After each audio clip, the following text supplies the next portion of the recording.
O Dr. Ricardo Morishita, ele é advogado graduado e mestre em Direito pela PUC de São Paulo, doutorado em andamento em Direito Sistema de Práticas Abusivas nas Relações de Consumo, também pela PUC de São Paulo, membro da Comissão de Especialistas do Sistema Nacional de Defesa do Consumidor, foi diretor do Departamento Nacional de Proteção e Defesa do Consumidor, órgão do Ministério da Justiça, coordenador de pesquisas vinculadas ao Centro de Justiça e Sociedade da Fundação Getúlio Vargas, Direito Rio, sobre os direitos do consumidor, professor nas instituições de ensino, FGV Rio, FBMEC, Uniceu, Distrito Federal, além de atualmente ser o diretor de pesquisa e projetos do Instituto Brasiliense de Direito Público.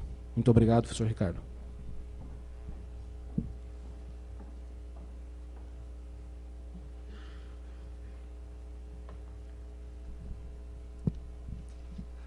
Bom dia a todos.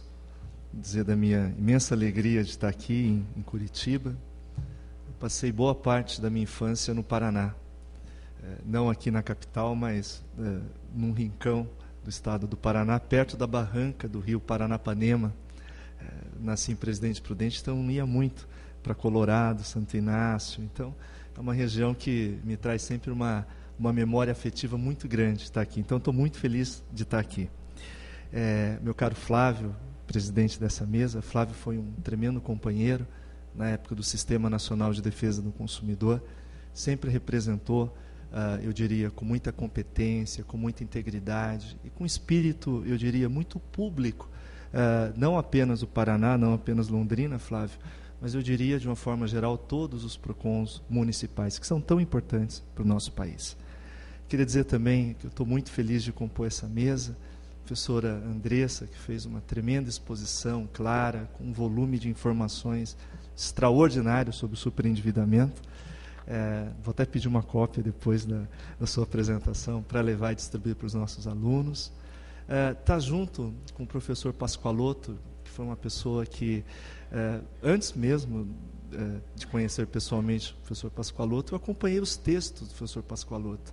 Quando a gente tinha que falar sobre serviços públicos, e a gente tinha que estudar um pouco para saber se o código aplicaria ou não aos serviços públicos, e a distinção que talvez uma das mais importantes que nós tivemos no código entre o uti singulo e o uti universo, e a aplicação, e depois, como hoje em dia, até hoje, é impossível a gente falar sobre o artigo 30, sobre os efeitos obrigacionais da publicidade, sem acompanhar pelas obras do professor Pascoaloto. Além do mais, eu também tive a grande sorte de, quando eu assumi, o professor Pascoaloto era o presidente do Brasilcom. Então, sempre me aconselhava, sempre procurava ouvi-lo, porque, além de uma tremenda lucidez, foi sempre e é sempre um homem de muita coragem. Então, eu quero até aqui fazer um registro importante. Tem um professor da Universidade de Chicago, o professor Cass Sustin, escreveu um livro extraordinário, dizendo como é difícil a gente fazer a crítica e divergir de todos.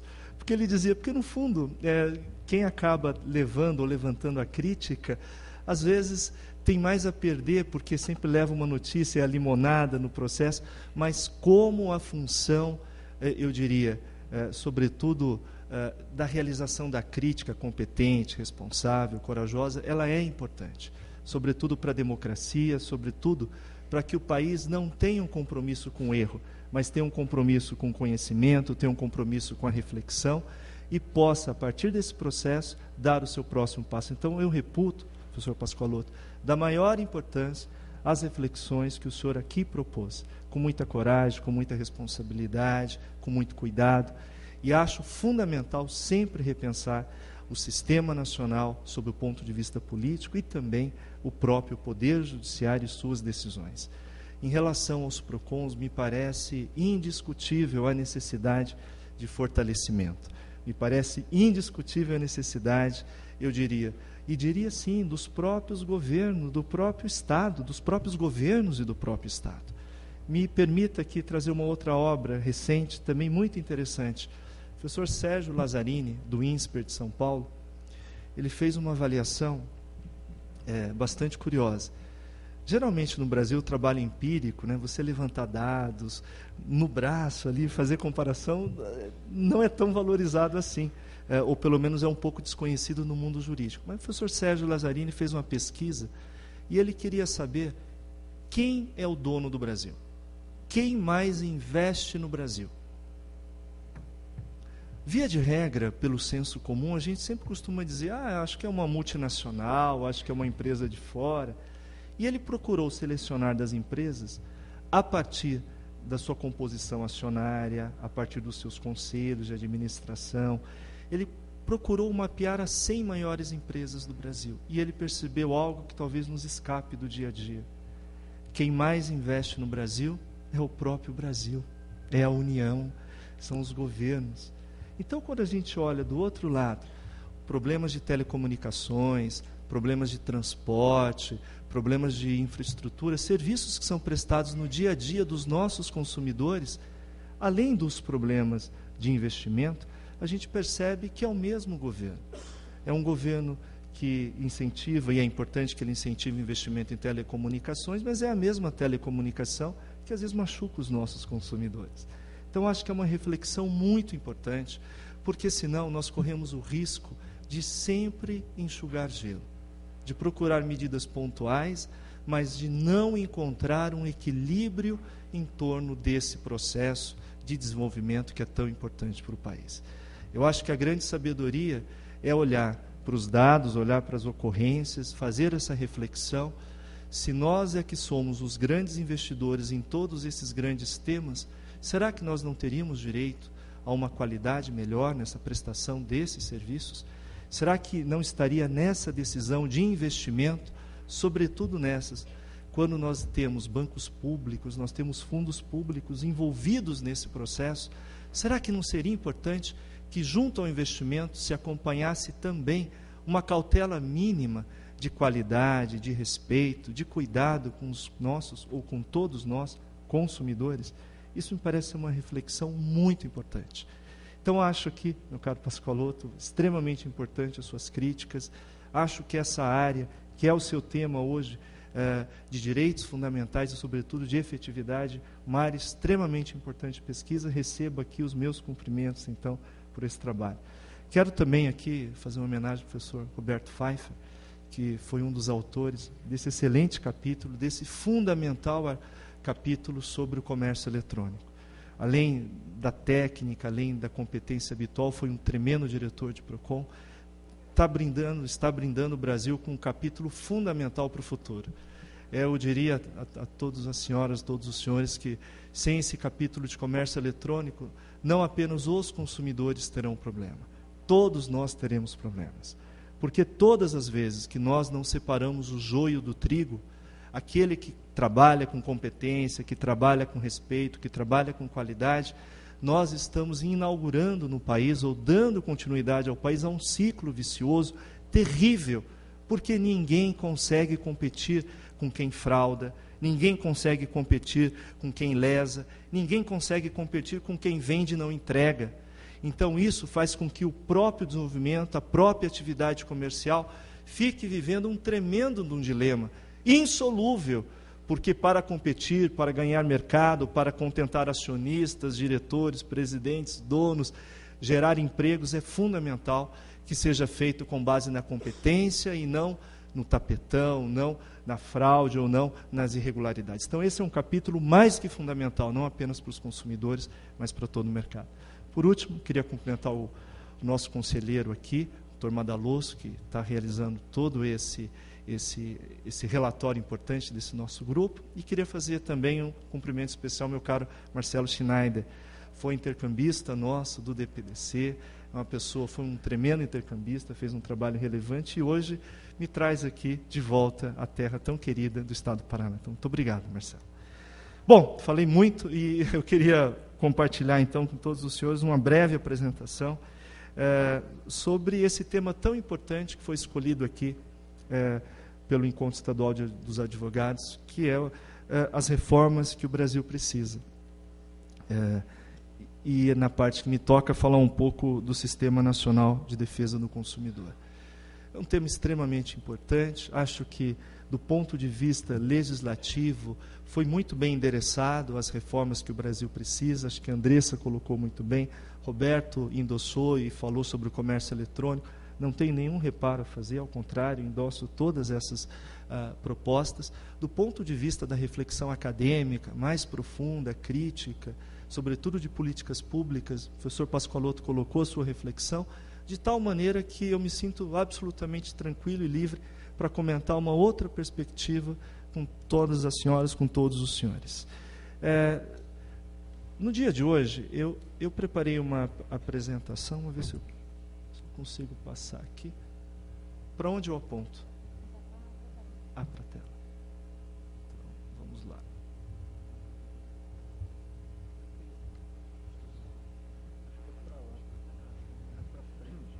É para cá? Então passou até demais. O senhor Pascoaloto comentou, a gente vai falar sobre as reformas que o Sistema Nacional de Defesa do Consumidor precisa. Já fez a referência que está prevista no Código de Defesa do Consumidor. Acho que ele tem uma atribuição, o Sistema Nacional de Defesa do Consumidor tem uma atribuição, um mandato legislativo importante, que é elaborar, discutir, propor a política nacional. E eu acho que ele é integrado de uma maneira, eu diria, muito democrática. E é muito bonito pensar o sistema dessa forma. Pensar o sistema nacional como uma parte pública, onde você tem preponderantemente os PROCONs, que são os órgãos criados, instituídos especialmente para a proteção ao consumidor. Sempre importante lembrar que os PROCONs surgiram na década de 70. Paraná foi um dos estados mais protagonistas na criação de PROCONs. A gente sempre lembra de São Paulo, mas esquece do PROCON do Paraná e o PROCON do Rio Grande do Sul, que foram outros muito, eu diria, estão na origem. A maioria dos PROCONs surgiram a partir de 88, Paraná. São Paulo, Paraná e Rio Grande do Sul nasceram antes, então são protagonistas nesse processo. Do lado da área pública, além dos PROCONs, é importante a gente dizer, a gente também tem os outros órgãos que também colaboram e integram esse processo. O Ministério Público, a Defensoria Pública, claro, com toda a sua autonomia, com toda a sua possibilidade, mas eles também fazem parte da elaboração e da construção desses debates. Do lado das entidades privadas, a gente tem as associações, principalmente as de consumidores. Então, hoje o sistema ele tem a área pública e tem a área privada. Quando a gente pensa nas principais atribuições de um órgão de defesa do consumidor, eu não tenho dúvidas que a principal delas é manter as portas abertas para realizar o atendimento da nossa população. Claro que o sistema eletrônico, o sistema telefônico, ele é importante, mas para o consumidor, sobretudo aquele que muitas vezes apresenta um déficit de formação, um déficit de conhecimento, um déficit educacional, o contato pessoal é muito mais rico. Ele proporciona uma riqueza muito maior de transmissão e de comunicação. Então, o atendimento pessoal dos PROCONs, ele ainda continua sendo um elemento muito importante. Receber a população, receber o consumidor, tomar o pulso para entender, não apenas do ponto individual, mas do ponto de vista coletivo, quais são os problemas que esse consumidor passa. E é claro, além do atendimento, acho que o grande desafio que eles têm é promover a solução desses conflitos. Boa parte das demandas, o último dado do Cadastro Nacional mostra, ele é positivo, ele mostra que entre 79% de todas as demandas são solucionadas num primeiro contato com o órgão de defesa do consumidor. O grande desafio, e acho que a pesquisa deve ter retratado bem esse desafio, são os residuais desse primeiro momento. Quando você consegue tirar a primeira fatia e solucionar, está ótimo. O problema é o que fica.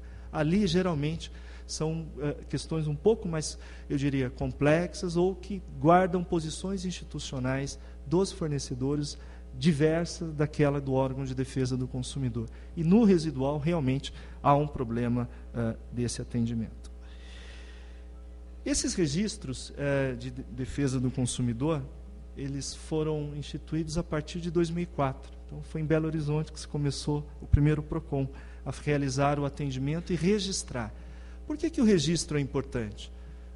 Porque aquilo que não se mede não se administra. Se você não sabe qual é a quantidade, quais são os temas, você não consegue endereçar, você não consegue priorizar. Então, é importante manter esses registros. Hoje o Brasil tem um volume total de 9,5 milhões de registros ao longo desses quase 10 anos de defesa do consumidor. São 26 estados que estão integrados a esse sistema. Então, o consumidor chega até o PROCON, faz uma reclamação, faz um pedido de orientação, é feito um registro. Então, esse registro é o que nós temos aqui hoje. São 26 estados, 349 PROCONs que estão integrados a esse processo e 661 unidades que fazem esse registro diariamente. O processo de implantação seguiu mais ou menos essa lógica. O grande boom mesmo desse registro foi entre 2005 e 2006.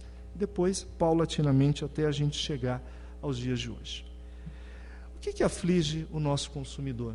Quais são as áreas que ele mais procura atendimento, que ele mais procura levar as suas preocupações, as suas considerações? O primeiro dado que eu chamo a atenção de todas as senhoras, de todos os senhores, é da estabilidade de alguns temas.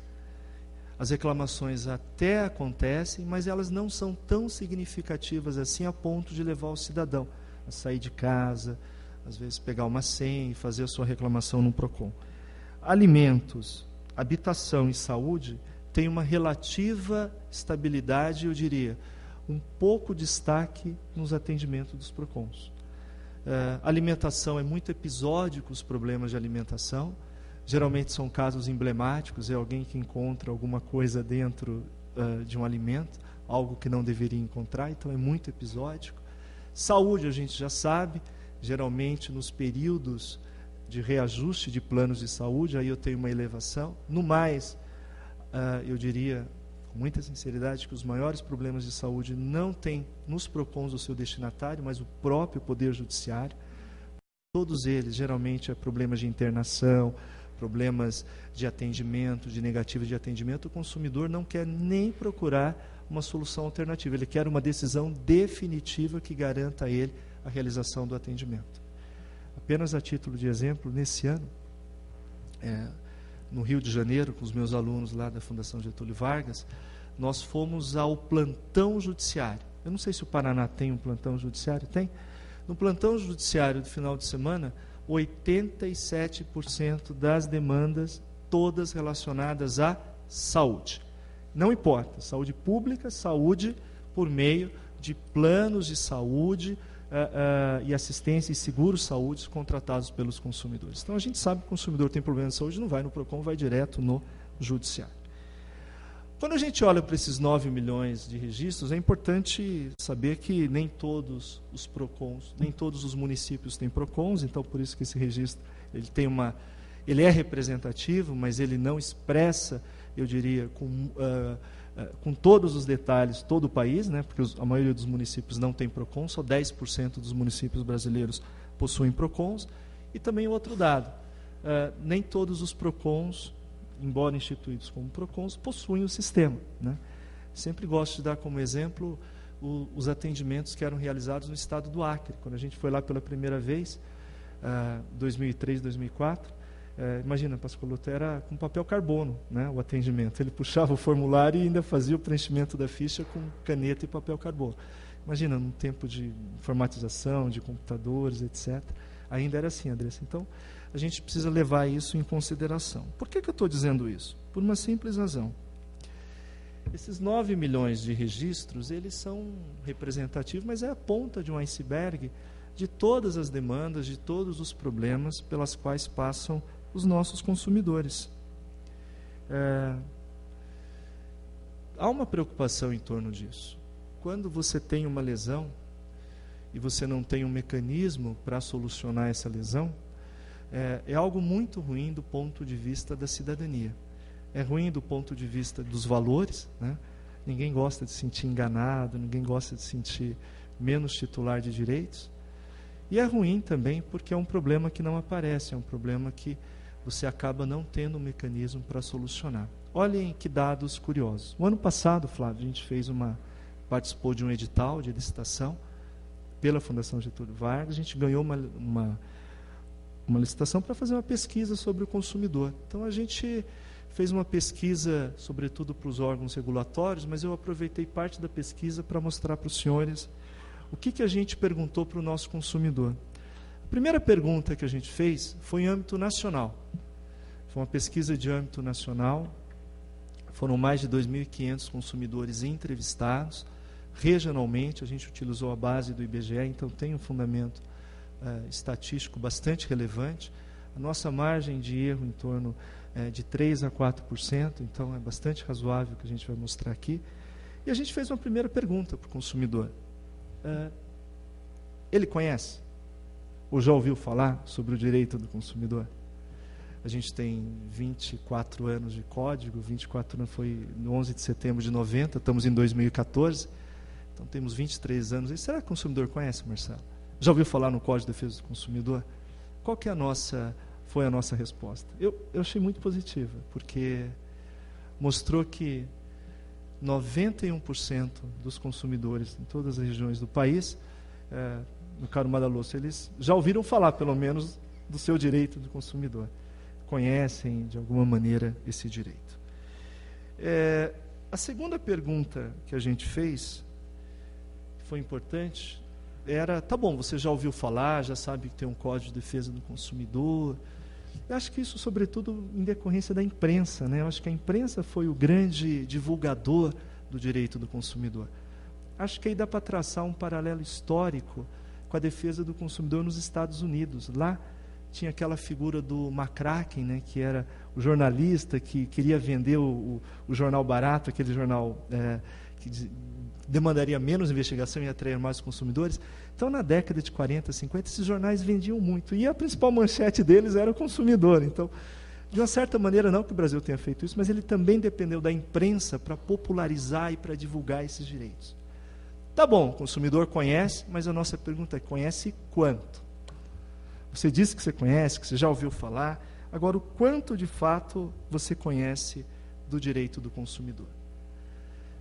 Quando a gente fez essa pergunta, a gente percebeu que, dividindo em 4 categorias, conhece nada, conhece pouco, conhece bem, conhece muito bem. A nossa resposta foi que 14% diziam que não conheciam nada. Não, já ouvi falar do código, sei mais ou menos o que é, mas conhecer, não conheço nada. 14%. O que mais me impressionou foi o segundo dado, daqueles que conhecem pouco. Então, mais da metade da nossa população ainda conhece pouco. Por mais que a gente tenha as mensagens emblemáticas da imprensa, né, da não enganosidade, da informação, a maioria da nossa população ainda conhece pouco os seus direitos. 27% conhece bem e talvez 4% ali declararam que conhece muito. Eu não abri aqui para não cansar vocês, mas a gente também fez isso por gênero, faixa etária, escolaridade. A gente quis saber, de acordo com a escolaridade, se isso variava. Preciso dizer para os senhores e para as senhoras que, evidentemente, quanto mais conhecimento, mais o consumidor conhece. Quanto menos, menos ele conhece. Até, Andressa, para reforçar a tese de que vulnerável é vulnerável mesmo. Eu diria que até é hipervulnerável. Porque além dele não conhecer, ele tem uma ideia, mas ele não conhece. Ele realmente não conhece. E é geralmente o consumidor que é vítima, eu diria, de uma publicidade agressiva, né? De uma publicidade, de uma captura. Então, acho que tem um público aí muito bem delineado, empiricamente demonstrado. A segunda pergunta que a gente fez é, tá bom, você conhece, alguns conhecem mais, mas a maioria conhece pouco. Você reclama?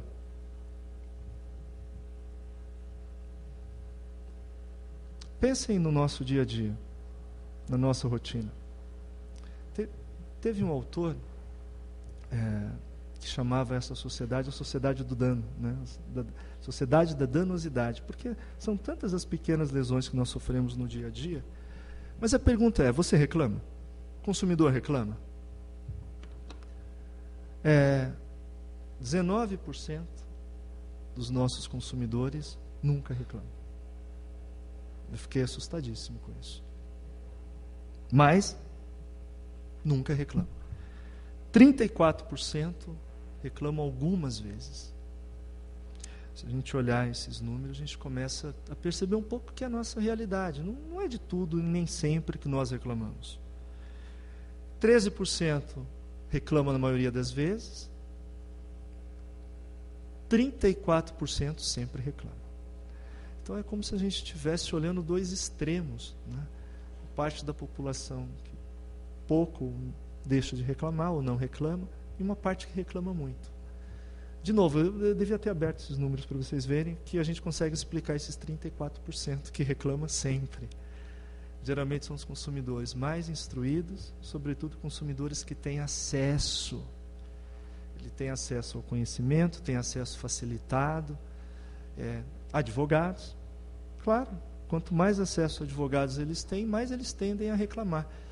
Tem acesso a diretores de empresas, ao dono da loja, ao gerente da loja, ao gerente que cuida lá da loja da empresa de telefonia. Então você tem um perfil muito claro. Se ele tem problema, ele sempre reclama.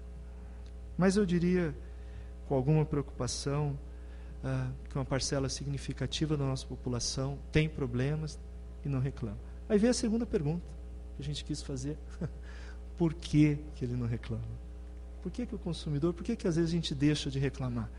O que a gente tem no senso comum é que a gente conseguiu, de alguma maneira, materializar através de uma pesquisa empírica, observando-se 2.500 consumidores.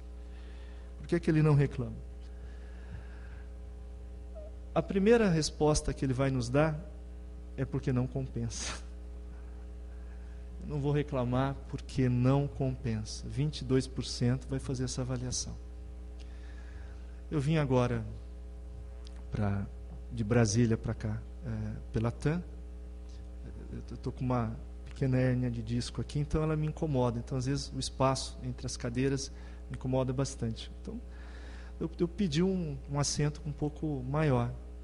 Pedi aquele assento da saída de emergência. Aí me cobraram R$40. Como a atendente que me atendeu estava grávida, e a gente sempre tem uma consideração, eu falei, eu não vou brigar com ela, não vou dizer para ela que não pode, que tem resolução da ANAC que proíbe, porque o espaço da saída de emergência é uma regra de segurança, é obrigatória em toda e qualquer aeronave. É muito razoável ele cobrar pela executiva, é razoável no caso da Azul, quando ela aumenta o espaço, ela muda e ela faz a cobrança, mas quando você cumpre com uma regra, você aproveita para cumprir uma regra, cobrar ao consumidor, fica um pouco esquisito. Então, mas não quis discutir com ela, e paguei os R$40 e fui. Às vezes não compensa, eu olhei para a pessoa, vi que ela estava grávida, uma senhora tinha acabado de brigar com ela, e você tem uma relação, que não é uma relação comercial, é uma relação humana que também a gente tem que prezar, porque faz parte de viver em sociedade, faz parte de sentir bem com a gente mesmo. Eu não reclamei, eu achei que não compensa. O consumidor faz isso no dia a dia. Ele vê se vale a pena ou não. Quando ele compra pequenas coisas, a gente fez uma quali, né? Coloca os consumidores numa mesa, fica atrás de um espelho para ver o comportamento deles. Sabe o que eles me falaram, Pascoaloto? O que eles falaram na mesa? Eu comprei aquele MP6, né? Aquele aparelho que você vê televisão, ouve música, grava, rádio, e não funcionou, e ele pagou acho que R$150 e tal. Ele falou, mas eu não vou reclamar, eu vou perder tanto tempo para reclamar que não vai valer a pena, eu vou trabalhar mais para comprar outro. Aí um outro falou assim, eu vou reclamar que horas? Eu saio de casa às 6 horas da manhã para chegar às 8. Eu saio às 6 e chego às 8 em casa. Se eu falar no telefone, ficar pendurado no telefone enquanto eu estou trabalhando, alguém vai ver, o meu chefe vai ver. Vai dizer, escuta, você não trabalha não? Ou o que é pior, ainda vai olhar para mim e vai dizer, esse funcionário, ele é encrenqueiro, olha lá, ligando para criar confusão. Não, isso daí não é um bom funcionário. Então ele dizia, eu não vou reclamar. Ele faz uma avaliação, se compensa. Curiosamente, 22% também vai dizer, porque demora. Eu não vou reclamar porque demora. Só aí a gente tem quase a metade dos consumidores justificando por um problema de acesso. 44%. 4% vai falar da burocracia, 4% vai falar da perda de tempo, 3% vai falar que não adianta, vai lá, vai perder seu tempo, 3% vai falar não tenho comodidade. Claro, a vida real, a vida do dia a dia, ela é muito mais forte, ela é muito mais simples do que a gente imagina. Você não vai perder seu tempo, você tem pouco tempo, você toca a sua vida. Não significa que o problema desapareceu. não significa que a sensação que alguém abriu a sua carteira e tirou aquela nota da sua carteira, ela não ocorra. E esse é um tremendo de um problema. Ele é um problema moral, mas ele é um problema essencialmente de cidadania. A gente fez outra pergunta. Nos últimos 12 meses você foi desrespeitado? Ainda bem, a maioria, 64%, diz não, está tudo bem. Mas 36% se sentiu de alguma maneira desrespeitado. Então essa lesividade, essa danosidade, ela tem uma frequência também. A gente não pode dizer que é uma sociedade totalmente pacificada, mas também não acho que seja diferente do Brasil e de outro país, hein? Não acho que na Europa não se tem esse problema, não acho que nos Estados Unidos não se tem esse problema. Acho que há uma frequência de problemas. Talvez a porcentagem seja um pouco diferente, mas todas elas não acho que sejam tão diferentes do que acontece no Brasil. Onde é que os consumidores se sentiram lesados? Não preciso nem dizer, né? Acho que há quase 10 anos a gente vem repetindo isso. Telecom. Eu cheguei aqui em Curitiba, o meu 4G, que em tese é uma internet rápida, não é tão rápida assim, né? Então, é curioso, a gente paga muito caro, paga um valor. Claro que, de novo, se a gente tirar o percentual do que a gente paga, são impostos, são tributos, e o serviço é de má qualidade. A gente não está funcionando. Aí eu tenho outro chip no tablet, que eu tento, ou é o celular ou é o tablet. Às vezes você tenta trocar de operadora para ver se às vezes a deficiência de não, também não está funcionando. Então, telecom é algo muito forte. Eletrodomésticos é outro tema. E depois bancos. Vou pegar os três, acho que são 3 áreas que têm uma certa recorrência no nosso dia a dia. Um dado que eu queria mostrar, e foi parte da pesquisa, é: você tentou falar com a empresa? Vocês acham que o consumidor tenta falar com a empresa antes de tomar alguma providência? Claro que tenta. 88% dos consumidores declararam que sim, eles tentaram, não uma. Às vezes o consumidor tenta 2, 3, algumas vezes falar com a empresa antes de tomar uma providência. Isso é um dado muito do dia a dia, né? Muito prático. A gente, ouvindo os consumidores na Quali para confirmar a pesquisa quantitativa, foi bastante educativo. Resolveu? Você procurou a empresa, resolveu? Acho que a metade, um pouco mais da metade, 51% disse não resolveu. Procurei a empresa, mas ela não solucionou o meu problema. E aí a gente fez uma outra pergunta. Então o consumidor deixa de reclamar porque ele tem problema de acesso, ele teve lesão, ele sempre procura a empresa, e a gente perguntou: você está disposto a fazer um acordo quando você procura a empresa? Olha que curioso. 60% dos consumidores brasileiros, eles falaram que certamente fariam um acordo. O que é fazer um acordo? É você ter que abrir mão um pouco daquilo que você tem para chegar ali na média, ali naquilo que o outro está lhe ofertando. Então a pergunta, na verdade, era: você abriria mão do seu direito para chegar numa solução? 60% respondeu assertivamente: certamente eu abriria mão para se fazer um acordo. 29%, possivelmente. Então a gente tem aí 79% dos consumidores concordando em, de alguma maneira, abrir mão dos seus direitos em prol de uma solução. O que me faz, então, me permita um parênteses, realizar uma reflexão inafastável. O consumidor não tem acesso. Quando ele não tem acesso, ele deixa de reclamar. Mas se ele reclamasse, ele faria um acordo. A gente tem alguns elementos ali que a gente precisa se preocupar bastante, porque o problema de acesso é um problema sério, mas ele é um problema eficiente do ponto de vista econômico. Claro, você não atendeu o consumidor, se quase a metade desiste, um custo que você teria, porque ele iria fazer um acordo, você deixa de ter. Você trabalha com residual. Esse é um problema não apenas, eu diria, de novo, não é apenas de direito do consumidor, mas é também de desenvolvimento. São problemas que vão se acumulando ao longo do processo. O meu maior medo é que essas lesões se tornem precedentes morais perigosíssimos para qualquer sociedade madura e civilizada.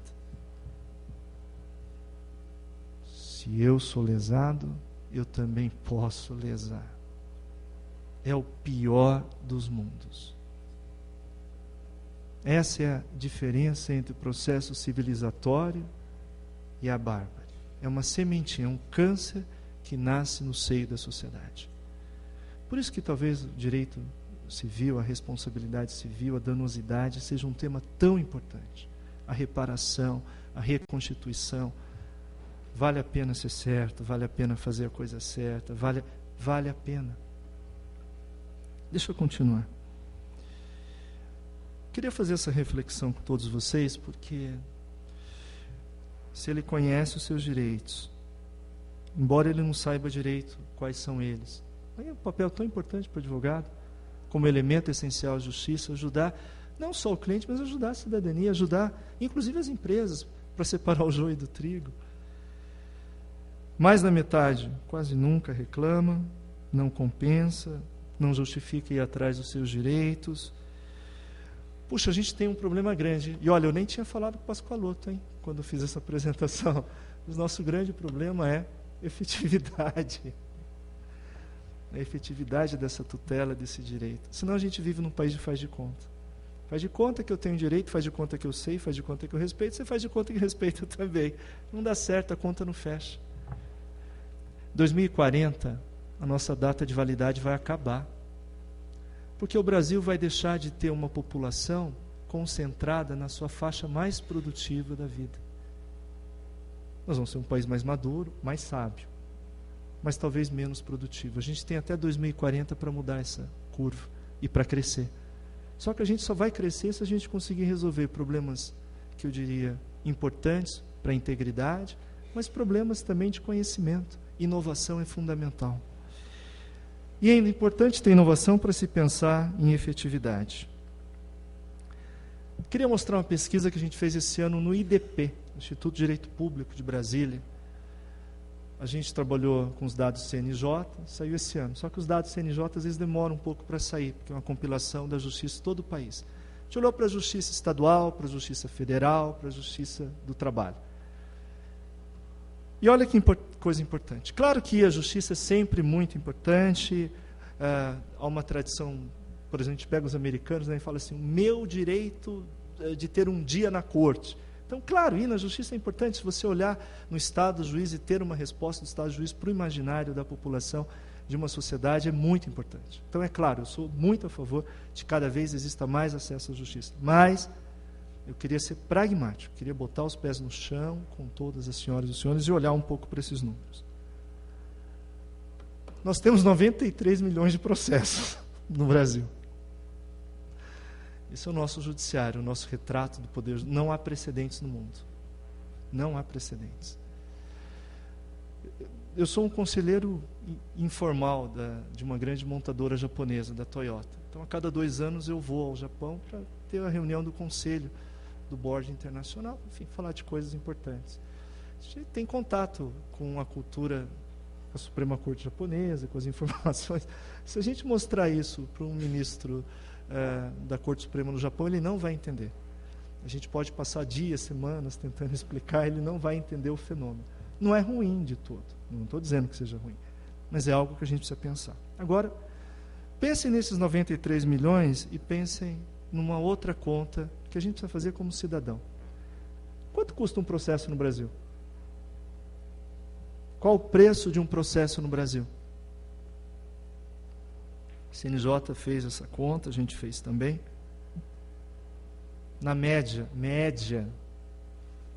é cabeça no freezer e pé no forno. Então, se aí você tira a média. A gente tem por processo ano R$ 2.212,68. Ele vai de 1.134 nos mais baratos e vai a 7.000, Pascoaloto, nos estados mais caros. A média é 2.000. Multiplica 2.000 por 93 milhões, para a gente ver o custo que nós temos como cidadão. Qual que é a taxa de congestionamento? Outro dado importante. Você pega, Andressa, durante o ano, sem processo, vê o que aconteceu com ele, para ver se eles se mexeram, não se mexeram. 60 se mexeram, na média. O resto ficou parado. Qual que é a taxa de atraso? Se você fechar hoje o fórum, fecha ele, fecha, não deixa entrar mais nenhum processo. Na média, quanto tempo a gente demoraria para tirar tudo aquilo que está lá estocado? Na média, 1 ano e 10 meses. Média. O máximo vai a 4 anos e meio. Eu não preciso dizer para todos, para todas as senhoras, para todos os senhores, que a gente tem um problema aí, eminentemente, de todos nós. E, é claro, de efetividade. É um tema complexo, acho que tem um mosaico de soluções, mas eu queria chamar a atenção, aproveitando o prestígio dos advogados do Paraná, da OAB do Paraná, de todas as senhoras, de todos os senhores, para comentar, talvez, uma possibilidade. Todos os anos, quando eu era diretor, eu fazia questão de visitar a OAB. A OAB Federal, a OAB dos Estados. São Paulo eu ia rotineiramente, simplesmente para dizer, olha, esse ano a gente está pensando em fazer isso. Qual a sugestão de vocês advogados? Aí a comissão se reunia, falava dos problemas, dos comentários. Um dado importante, sempre pensou muito, né, Flávio, ali na questão das ações. Mas a gente sempre ouvia, eu acho que era importante. Mas uma ideia surgiu numa dessas conversas com a OAB. Eles falaram, olha, a gente poderia ter um papel diferente nesse processo. A gente poderia participar, a gente poderia ajudar a construir uma nova arquitetura para dialogar com esses conflitos. E aí veio uma ideia que eles disseram, olha, advogado deveria falar mais com o advogado. Se eu sou um advogado de um consumidor, eu deveria ter a possibilidade de falar com minha contraparte, valorizando a profissão, valorizando a nossa atividade. Eu deveria ter a possibilidade de falar com outro advogado. Talvez a gente pudesse pensar, refletir sobre a ocupação de um espaço mais do que necessário, eu diria, não é uma lacuna, é um buraco negro nesse processo. E os advogados, como elemento essencial à justiça, constitucionalmente reconhecido, com a preocupação com a justiça, com a construção de valores, com a solução de conflitos, conferir maior efetividade, que o espaço nobre da OAB pudesse ser utilizado cada vez mais para se promover um encontro, um diálogo entre aquele que advoga para o fornecedor e aquele que advoga para o consumidor. Podem chamar de mediação. Arbitragem para consumo, eu tenho alguns problemas sérios com isso. Mas não me importa o nome que se dê, me importa a ação, me importa a transformação e o passo pequeno, mas um passo de gigante que nós podemos dar para os próximos anos. Criar a cultura, o hábito de que, como profissionais e que mandatários de uma tremenda responsabilidade constitucional com a justiça, assim como o judiciário tem isso claro, assim como o Ministério Público, assim como a Defensoria, assim como também a advocacia.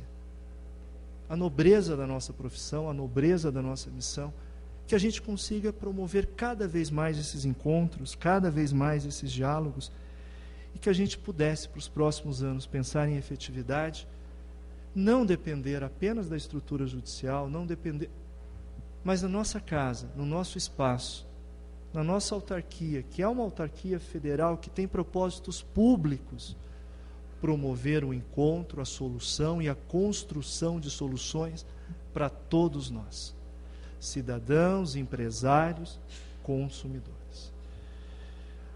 Eu não tenho dúvida que o protagonismo da advocacia vai ser decisivo para os próximos anos. Para isso, acho fundamental, cada vez mais, manter um diálogo e uma agenda com o Sistema Nacional de Defesa do Consumidor. O Flávio vem fazendo isso bem, Andressa, mas acho cada vez mais importante que as OABs locais, as municipais, as estaduais, elas tenham esse envolvimento, que tenha a possibilidade da construção, com muito mais sabedoria e muito mais sofisticação do que eu estou tentando compartilhar com todas as senhoras e os senhores, mas uma arquitetura com mecanismos mais eficientes, e que esse ator institucional tão importante para a justiça, que é o advogado, ele possa assumir esse papel e possa ser um protagonista de uma mudança de um Brasil que a gente quer. De um Brasil eficiente, de um Brasil que aproveite as suas riquezas, mas de um país, sobretudo, mais justo, mais inteiro para todos nós. De novo, muito obrigado. Eu muito feliz de estar aqui com vocês. Eu quero agradecer e cumprimentar a todos vocês por esse evento, por esse encontro maravilhoso, e sempre depositar uma esperança muito grande no Paraná. Sempre foi o celeiro, junto com a região sul do nosso país, mas um celeiro de ideias, um celeiro de valores, um celeiro de grandes inovações para a transformação do nosso Brasil. Muito obrigado.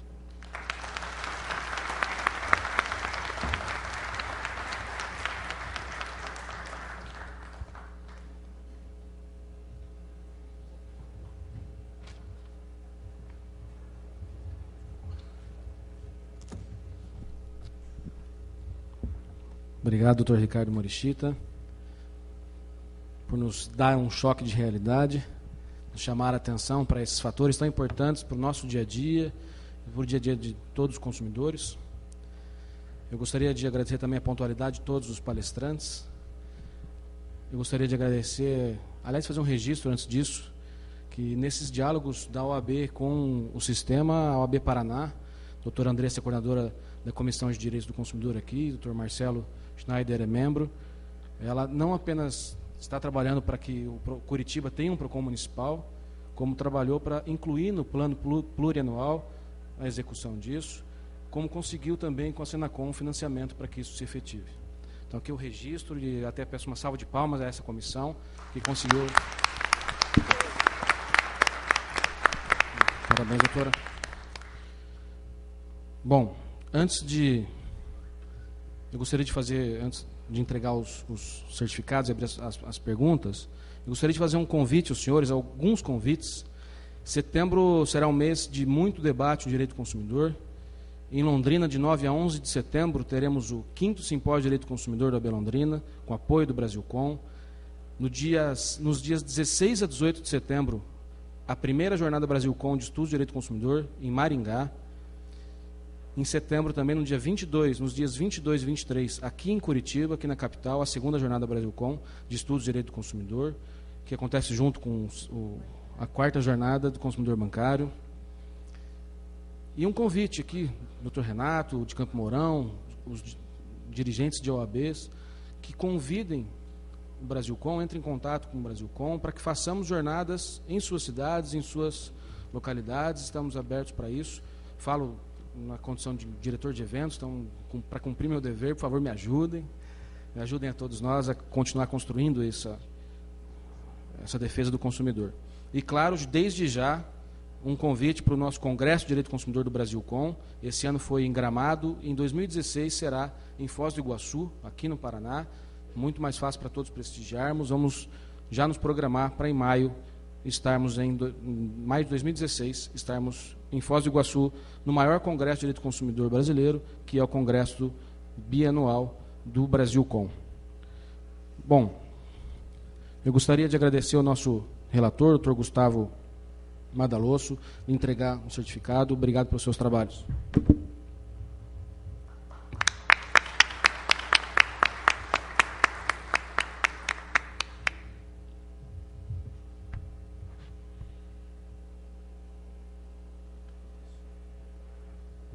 Doutora Andressa.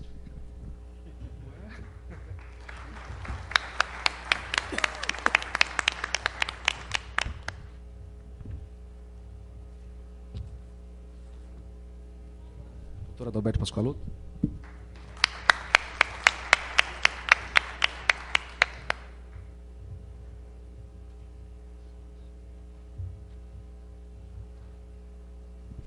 Doutor Ricardo Morishita.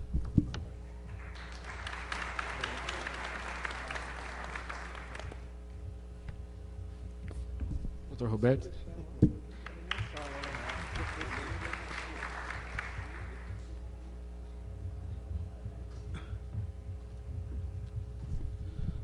Enquanto eu peço para acenderem as luzes de novo, eu gostaria de deixar aberta a palavra aos senhores e senhoras. Perguntas? Doutora, por favor.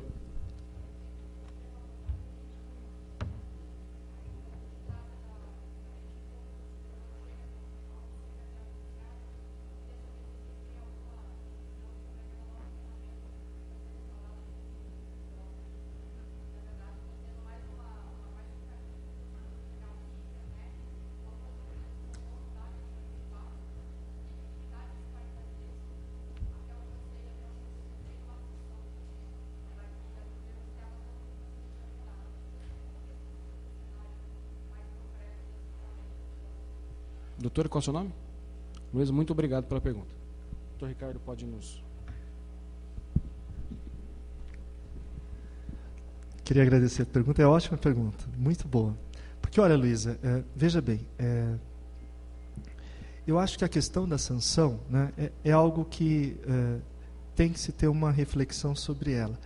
De um lado, se a exposição é muito boa das empresas que estão participando da adesão, né, elas vão jogar a luz, sobretudo, naquelas que não aderiram, né? Ou seja, qual é o problema da empresa em aderir a um processo para uma solução de um problema, né? E, sobretudo, com transparência. Então, acho que sempre tem uma avaliação dessa que eu acho importante ser feita. A segunda é que me parece, acho que foi uma notícia pública que eu vi, que os PROCONs vão fazer um monitoramento, né, das ocorrências de todas as reclamações. É interessante, porque dados hoje... o consumidor sempre avalia se compensa ou não reclamar, muitas coisas não chegam nos PROCONs. A partir desse sistema, eles vão começar a aparecer algumas questões. E tem a dimensão individual, mas tem a dimensão coletiva.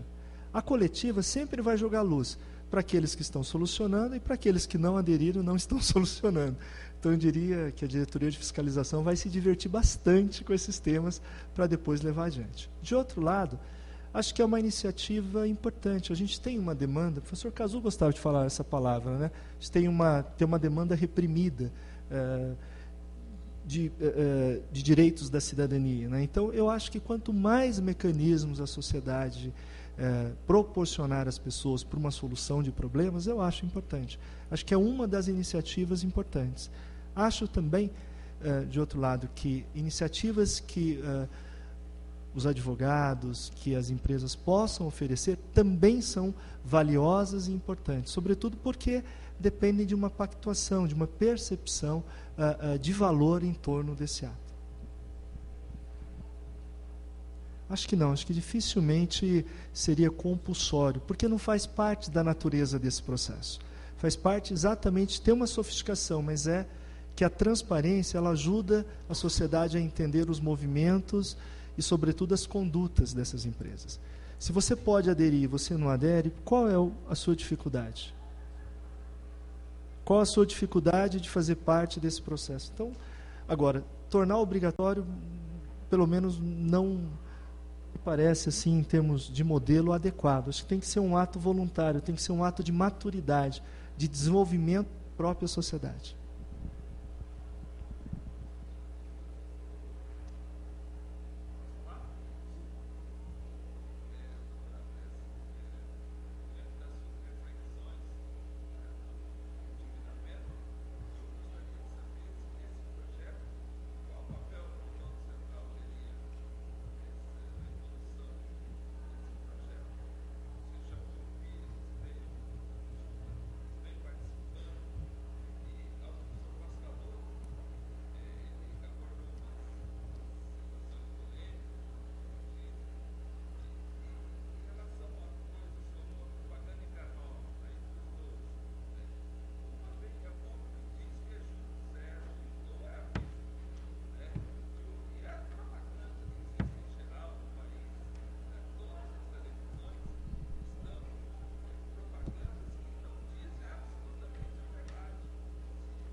Bom, com relação à tua pergunta, acho que tem duas questões aqui que a gente tem que pensar, né? Primeiro, qual o papel do Banco Central dentro desse contexto todo do consumo do crédito, né? O Banco Central ele passou os últimos 15 anos trabalhando para fortalecer o sistema financeiro brasileiro, né? Desde a crise de 98, né, que foi a crise asiática, isso trouxe uma preocupação. E nós temos hoje o sistema financeiro mais sólido do mundo. Banco no Brasil só quebra por fraude. Porque a nossa regulação, né, do Pacto de Basileia, que envolve, né, mais de 30 itens que têm que ser cumpridos, o Brasil é o país que mais atende. Agora, o que falta dentro dessa regulação que é exercida pelo Banco Central? Falta olhar efetivamente por consumidor e garantir uma qualidade no crédito que é ofertado. Quando eu digo qualidade, isso envolve uma questão de preço justo, né? Então, esse projeto do superendividamento, ele não entra nesse ponto de fazer um controle, por exemplo, dos encargos, né? Ele parte da ideia de que, havendo uma situação de superendividamento, os credores vão comparecer, vão negociar os valores, não se discute efetivamente assim se o valor contratado era muito oneroso, né? Essa investigação que nós costumamos fazer judicialmente, ela não ingressa dentro desse projeto do superendividamento.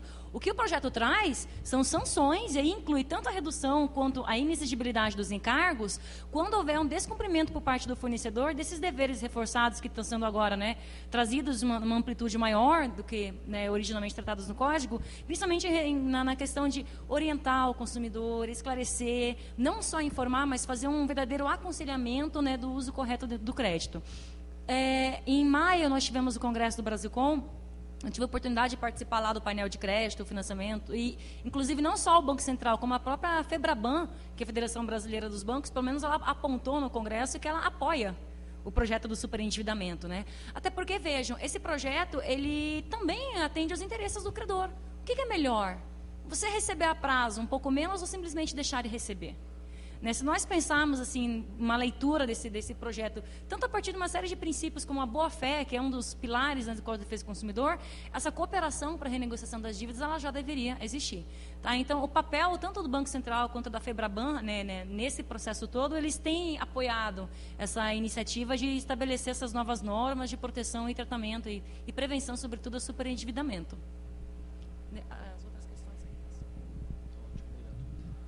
Meu caro, sobre publicidade, eu até ia falar, mas depois acabei deixando de lado, porque senão eu iria me estender demais. Eu ia falar também sobre a questão da efetividade ou não, e no caso é não, te dou toda a razão, no controle da publicidade no Brasil. Em sala de aula eu costumo dizer o seguinte para os alunos: alguém de vocês aí tem visto no supermercado produtos sem prazo de validade? Não tenho visto, não, e tal. Digo, olha, isso aí existe hoje por causa do código. Viram como o código funciona? Aí eu faço a segunda pergunta: alguém de vocês aí tem assistido alguma publicidade enganosa? Claro, eu. Digo, viu? Isso é a prova de que o código não funciona. Mas é isso. E qual é o sistema que nós temos no Brasil? Nós temos um sistema legal, que é o sistema estruturado no código. Publicidade enganosa, publicidade abusiva, não pode. E nós temos uma entidade, o Conselho Nacional de Autorregulamentação Publicitária, que pretende fazer a autorregulamentação, ou seja, pretende que os anunciantes assumam compromissos no sentido de uma publicidade sadia, informativa, etc. Bom, quem consultar com interesse o site do CONAR vai chegar à seguinte conclusão: olha, o código é cumprido porque é muito baixo o índice de reclamações. O CONAR colocou lá que desde que ele existe foram julgados 8 mil casos. Quantos milhões de processos nós temos, doutor Morishita? 93. Né? 93 milhões de processos, e o CONAR julgou 8 mil casos em 24 anos. Que tal? Então, não existe controle da publicidade no Brasil. Esta é que é a verdade. O CONAR faz que controla, e nós fingimos que acreditamos. Mas não existe. Esse é um exemplo. Aliás, o doutor Morishita trabalhou num projeto muito interessante de normativas de crédito ao consumo. os bancos têm o dever de informar os consumidores, etc. E eu acho até que isso foi muito bem feito. Antes, no café da manhã, até no hotel, a gente comentava sobre isso. O pessoal da FEBRABAN esteve em Porto Alegre, conversou com a professora Cláudia, com o Bruno e eu, nos ouvindo sobre o andamento da normativa, etc. E lá está dito que é proibida a expressão taxa zero. Bom, isso é autorregulamentação, isso não está escrito no Código de Defesa do Consumidor com essas letras, embora evidentemente isso constitua publicidade enganosa. Mas além de estar no Código do Consumidor sob um conceito indeterminado, está explícita na normativa, salvo o melhor juízo, doutor Morishita, acho que é expresso isso na normativa, mas está todo dia aí as empresas anunciando taxa zero. E o CONAR, será que não ouve isso? Será que não percebe isso? Será que ninguém reclama? Qualquer pessoa pode reclamar o CONAR.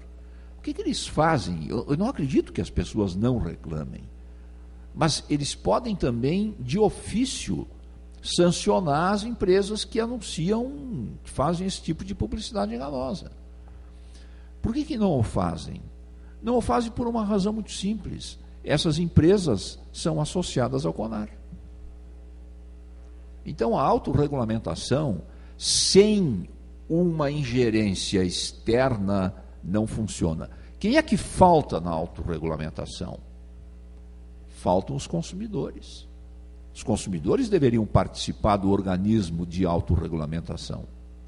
Mas se os consumidores não estão lá, cada um autorregulamenta o seu próprio interesse e fica tudo do jeito que está. Eu fico muito satisfeito em ver que as pessoas se preocupam com isso, enxergam isso.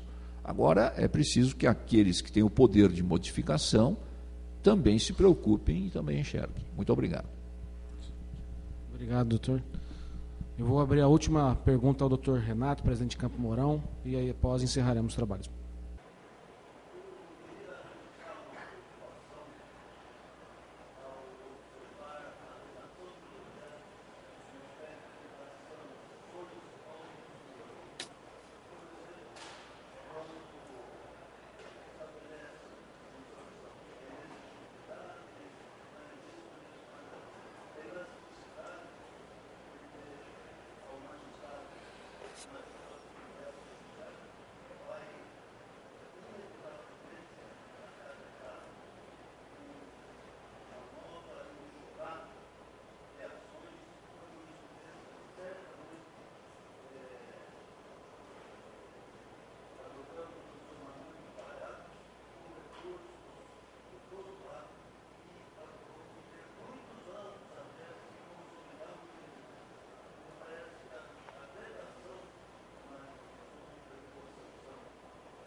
Dr. Roberto Pfeiffer, por favor.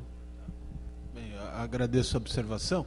Então, acredito que esteja falando das sanções na hipótese do fornecedor se recusar a participar da conciliação, né? Porque então vou tentar estabelecer, né? Então, na verdade, são várias sanções previstas, né? Então, uma delas é em relação à situação daquela audiência de conciliação. O que é imposto ao fornecedor de crédito, a obrigatoriedade de comparecer à audiência, né? Obviamente não é imposto a ele a obrigação de fazer um acordo, né? Porque senão seria, né, até contra a própria ideia de acordo, mas ele é obrigado a comparecer à audiência. Porque hoje existem alguns programas em alguns estados, né? São Paulo, até tive a honra de introduzir, né, num convênio lá com o Tribunal de Justiça. O trabalho pioneiro e mais bem desenvolvido é o do Rio Grande do Sul, né?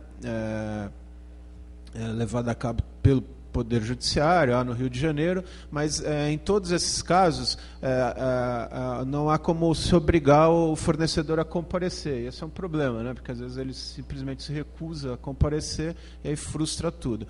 Nesse caso, há sanções previstas para a hipótese dele se recusar a comparecer, que podem envolver, inclusive, a eliminação dos juros, né, previstas no contrato. Ali se deu uma discricionariedade maior para o magistrado, porque ele dependeria de cada caso concreto, né? Também há, em algumas hipóteses, a questão para o descumprimento de deveres de publicidade, né? E aí também onde se dá um maior grau de discricionariedade. É lógico, assim, eu compreendo a sua observação, sempre que se dá... esse é um problema de sanções, né, abertas, né? Sempre que se dá... a vantagem é que pode se adequar melhor a cada caso concreto, né? A desvantagem é que sempre, quando se foge do objetivo, né, de um critério muito objetivo, se dá margem a maior discricionariedade, isso pode gerar problemas na interpretação. De qualquer forma, a ideia foi tentar adaptar cada caso concreto, né, porque aí há diferenças em relação aos contratos de financiamento, a depender, por exemplo, se é um contrato acessório, né, quando se compra um veículo e tem o financiamento desse veículo, o financiamento é acessório a esse contrato. Então vai variar um pouco de cada caso concreto, então por isso também é que essas sanções teriam que variar e se adaptar a cada caso particular do contrato, né? Então, situações em que há revisão dos juros, outras que são outras cláusulas acessórias, né? Ou até mesmo questões relacionadas com publicidade enganosa, né? Que seria essa questão dos juros zeros. Então, sem fazer aqui uma defesa completa, até porque compreendo as razões, né, que sempre há problemas quando se tem multas que não são absolutamente objetivas, mas a ideia foi adaptar ao máximo a cada caso concreto, que varia muito a realidade de cada contrato de financiamento. Obrigado. De fato, nós temos também que confiar no judiciário, né? Advogados que somos, precisamos confiar no judiciário, ajudar o judiciário a construir essa jurisprudência que virá. Somos indispensáveis à administração da justiça e até para combater essa sociedade da danosidade, né? Vivem dizendo da indústria do dano moral, como se, na verdade, se houvesse essa indústria, a matéria-prima dela fosse diferente do próprio ato ilícito, da própria conduta lesiva, o que leva o consumidor a reclamar, a procurar pelos seus direitos e acionar o judiciário. Muito obrigado pela presença de todos, muito obrigado aos palestrantes por terem vindo aqui. Parabéns mais uma vez pela organização do evento. Um bom dia a todos.